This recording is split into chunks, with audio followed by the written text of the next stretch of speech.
Nous sommes devant le Grand Théâtre de Dakar. C'est dans ce lieu symbolique de la capitale sénégalaise que les acteurs de l'économie sociale et solidaire en Afrique se sont donné rendez-vous pour cette deuxième édition.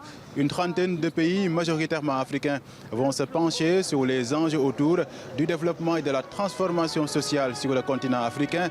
Venu présider l'événement, le Premier ministre sénégalais a demandé aux acteurs de prôner l'unité et l'accès au financement pour renforcer l'inclusion et la durabilité. L'Afrique doit parler d'une seule voix sur l'économie sociale et solidaire.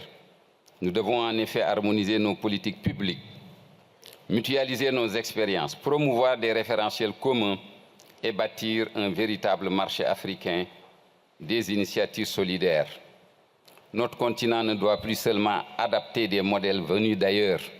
Il doit proposer au monde un modèle africain de développement fondé sur la dignité, la solidarité, la justice sociale et la valorisation des ressources locales. L'inclusion sociale et solidaire, moteur de transition, d'inclusion et de convergence en Afrique, c'est le thème qui va réunir plus de 2000 participants venus définir une vision commune et contribuer à la transformation sociale du continent. Ils ont identifié 4 axes majeurs pour poursuivre le chemin déjà tracé, structurer les coopératives féminines, renforcer la formation et le numérique, adapter les financements et valoriser les initiatives. Leur objectif est clair, passer d'une économie capitaliste à une économie qui place l'humain au cœur de ses priorités. Nous ne voulons plus un modèle de développement basé seulement sur le développement social.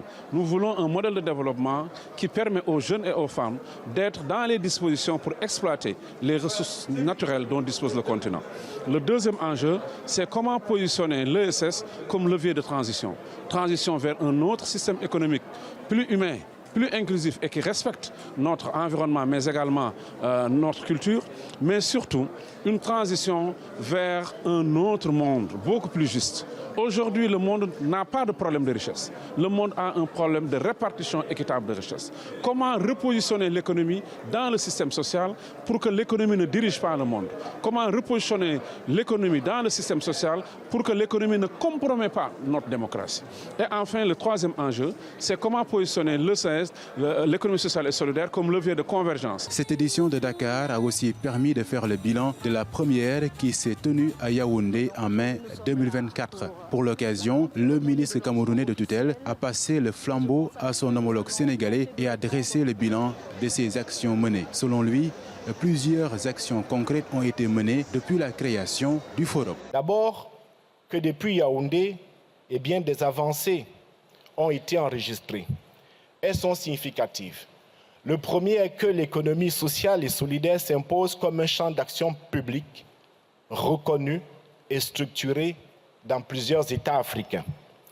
Le deuxième est que la coopération continentale constitue un facteur essentiel de réussite.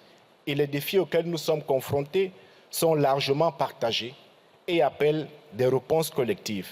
Et enfin, le troisième enseignement que nous retirons de cette dynamique, c'est la nécessité d'accélérer le passage de la réflexion à l'action. Pendant une semaine, Dakar sera le cœur battant de l'économie sociale et solidaire en Afrique. À l'issue des travaux, les participants comptent élaborer une charte qui devra tracer les grandes orientations d'une économie plus inclusive, durable et résiliente sur le continent africain.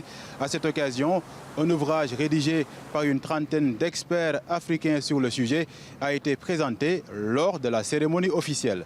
Ici à Dakar, Pape Ibrahima Ndiaye, correspondant de RT en français.